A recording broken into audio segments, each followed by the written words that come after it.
आज हम वरुण सूक्त के मंत्रों के अनुवाद के क्रम को जारी रखते हुए ही 18वें मंत्र का अध्ययन करेंगे।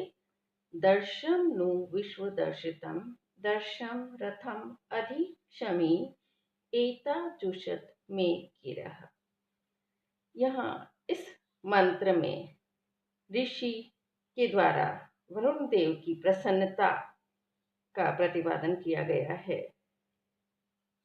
नु नु अर्थात वास्तव में विश्व दर्शितम, सबके द्वारा देखने योग्य, संपूर्ण विश्व द्वारा देखे जाने योग्य वरुण देवता को मैंने दर्शन देख लिया है।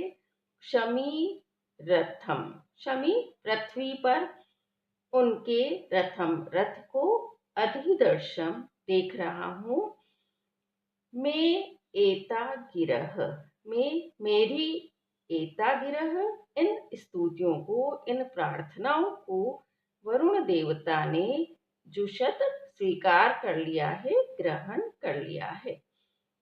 इस मंत्र का अभिप्राय यह है कि ऋषि यह कहना चाहते हैं कि वरुण देवता प्रजाओं के मध्य आकर प्रजाओं के कार्यकलापों पर नजर रखता है, नियंत्रण रखता है, समस्त प्रजाएं उसे देख सकती है, उसका दर्शन कर सकती है। और आज मैंने भी सबके द्वारा देखे जाने वाले वरुण देवता का साक्षात्कार कर लिया है, उनके दर्शन प्राप्त कर लिए हैं, क्योंकि मैं वरुण देवता को पृथ्वी पर आते हुए देख रहा हूँ। रथ पर आसीन होकर वरुण देवता पृथ्वी की ओर आ रहे हैं, ऐसा मैं देख रहा हूँ। और मेरी स्तुतियों को, मेरी प्रार्थनाओं को, मेरी मन से अभिव्यक्त बुद्धियों को उन्होंने स्वीकार कर लिया है, ग्रहण कर लिया है। मेरी प्रार्थनाओं को स्वीकार करके ही वो पृथ्वी पर आ रहे हैं, उनको मैं देख पा रहा हूँ, उनका मैं दर्शन कर पा रहा हूँ। तो मैं अपने आप को धन्य और कृतकृत्य समझता हूँ। ऋषि के हृदय की अत्यधिक आह्लादकता, प्रफुल्लता और प्रसन्नता यहाँ उजागर हो रही है। पूर्वोक्त जितने भी मंत्रों में ऋषि ने अनेक कामनाएं की है, अनेक स्तुतियां की है, अनेक प्रार्थनाएं की है, वरुण देवता ने उन सभी प्रार्थनाओं को स्वीकार कर लिया है और ऋषि को आशीर्वाद देने के लिए, उन्हें साक्षात दर्शन देने के लिए अपने रथ पर आरूढ़ होकर वो पृथ्वी पर आ रहे हैं। वैसे वरुण देवता का निवास द्युलोक में माना जाता है। द्युलोक में वे अपने रथ पर आरूढ़ होकर संपूर्ण लोक का भ्रमण करते हैं, लेकिन समस्त ब्रह्मांड और सारे ही लोग वरुण देवता के नियमों के अनुरूप चलते हैं, उनके अनुरूप ही कार्य करते हैं। इसलिए वरुण देवता समस्त लोगों का भ्रमण करते हैं, उनके कार्यकलापों पर दृष्टि रखते हैं, नजर रखते हैं। वरुण देवता के साक्षात दर्शन करके ऋषि को यह दृढ़ विश्वास हो गया है कि निश्चित रूप से अब वरुण देवता उन्हें सुफल प्रदान करेंगे, उनका कल्याण करेंगे। यहाँ जो अधि उपसर्ग है वो पाश्चात्य विद्वानों ने इस अधि उपसर्ग को शमी के साथ लगाया और पृथ्वी पर, ऐसा ये अर्थ करते हैं। अब अगला मंत्र में पढ़ रही हूँ। इमं द्वे वरुण श्रुधि हवम अध्या च मृलय त्वाम अवस्युः आचुके।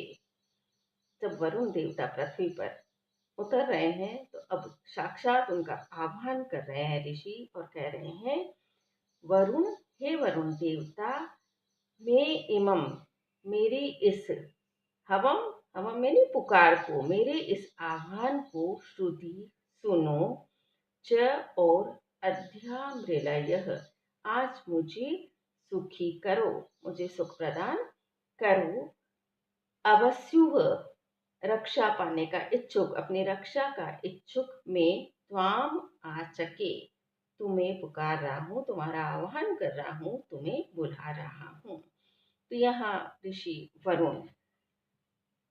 वरुण देवता से कहते हैं कि हे वरुण देवता, मेरे आह्वान को आप सुनिए, मेरी पुकार को आप सुनिए और मुझे आज सुखी कीजिए और मैं आपसे रक्षा करने की, आपके संरक्षण की इच्छा करता हूँ, प्रार्थना करता हूँ। आप मेरी इस पुकार को सुने, मैं आपको पुकार रहा हूँ, बुला रहा हूँ, स्तुति के माध्यम से, प्रार्थनाओं के माध्यम से। तो यहाँ ऋषि की वरुण के प्रति रक्षा और सहायता की कामना द्योतित हो रही है। ऋषि चाहते हैं कि वरुण सदैव उन्हें संरक्षण प्रदान करे, सदैव उनकी रक्षा करे और उनके जीवन को सुखी करे, सुखमय करे, समस्त विघ्नों से रहित करे, कभी भी उनके जीवन में अपने पाशों का प्रयोग नहीं करे, उनका जीवन कल्याणकारी बने, ऐसी ऋषि की सद इच्छा यहाँ प्रकट होती है।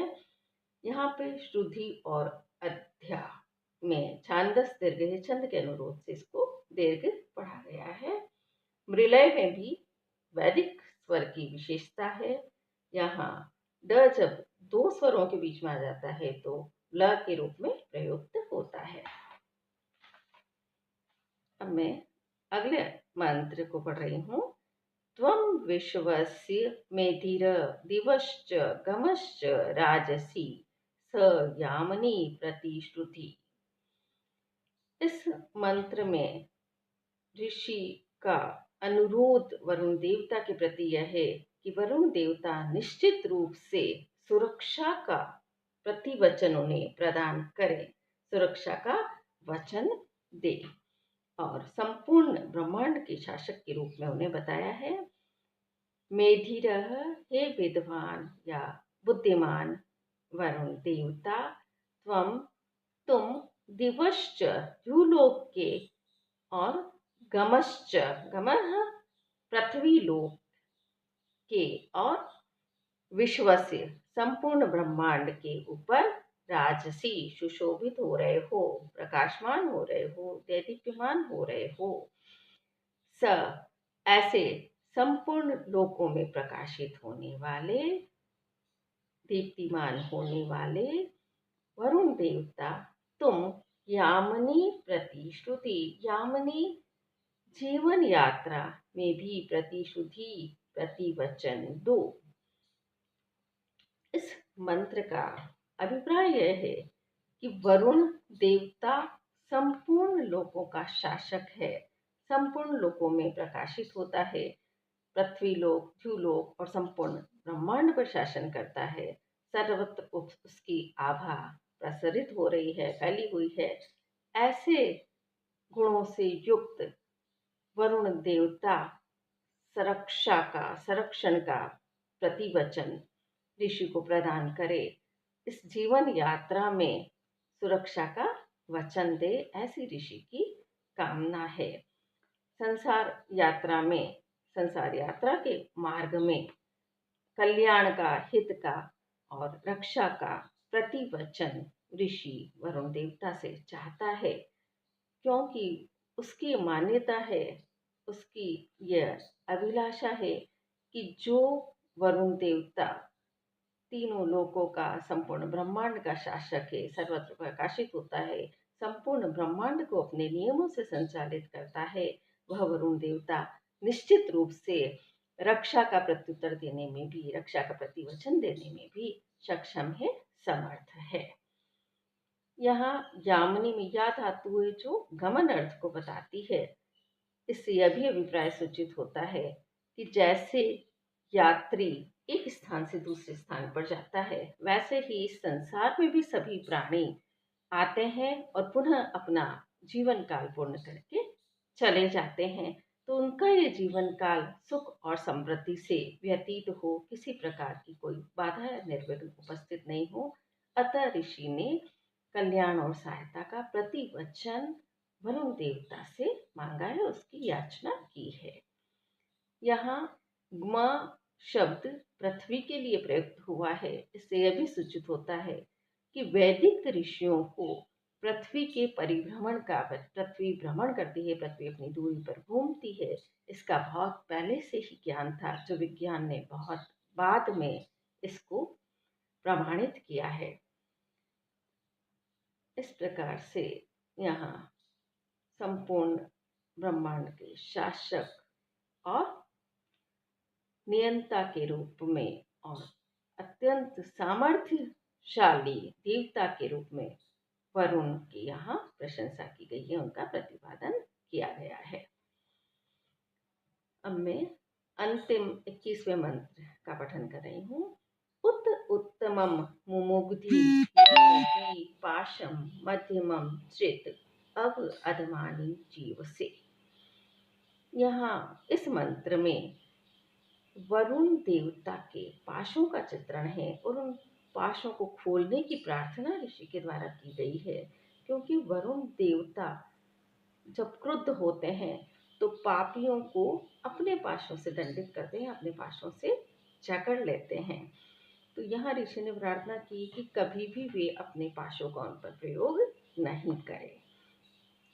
वरुण, हे वरुण देवता, नह जीव से, नह अर्थात हमारे, जीव से जीवन के लिए, उत्तमम, उत उत्तमम, उत अर्थात ऊपर, ऊपर वाले अर्थात मस्तिष्क के, मस्तक के, सिर के उत्तम मुमुग्धि, उत्तम पाश को, फंदे को, मुमुग्धि छुड़ा दो, खींचकर अलग कर दो। मध्यमम पाशम विचृत, मध्यमम मध्यवर्ती भाग अर्थात कमर पर लगे हुए पाश को भी, विचृतम, विचृत खींचकर, अलग खींचकर नष्ट कर दो। अधमानी अब, अधमानी नीचे के अंगों पर लगे हुए, अधम अंगों पर लगे हुए नीचे के अंग अर्थात पैरों पर लगे हुए फंदों को भी अब चित खींचकर खोल दो, दूर कर दो। तो यहाँ पाशों को खोलने की ऋषि द्वारा प्रार्थना की गई है।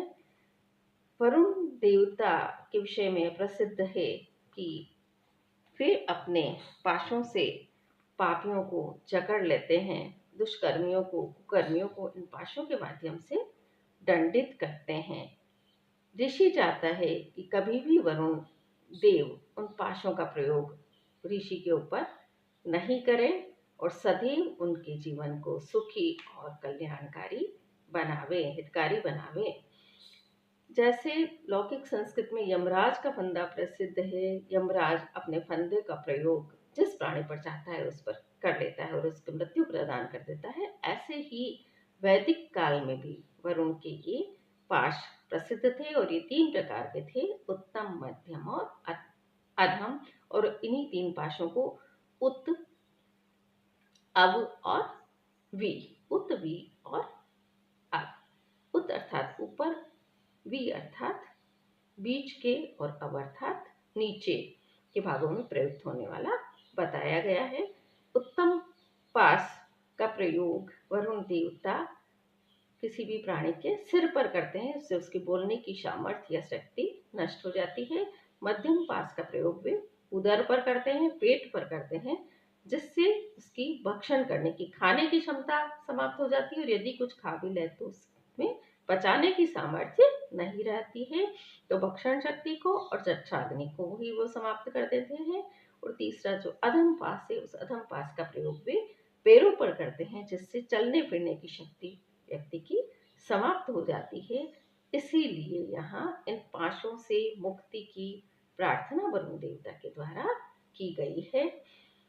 यहाँ जीव से, जीव प्लस असे वैदिक प्रत्यय है, ये तुमन के अर्थ में प्रयुक्त होता है और तुमन के अर्थ में 12 प्रत्ययों का वैदिक ऋषियों द्वारा प्रयोग किया गया है। इस प्रकार से वैदिक सूक्त के सभी मंत्रों का अनुवाद यहाँ पूर्ण हो जाता है। धन्यवाद।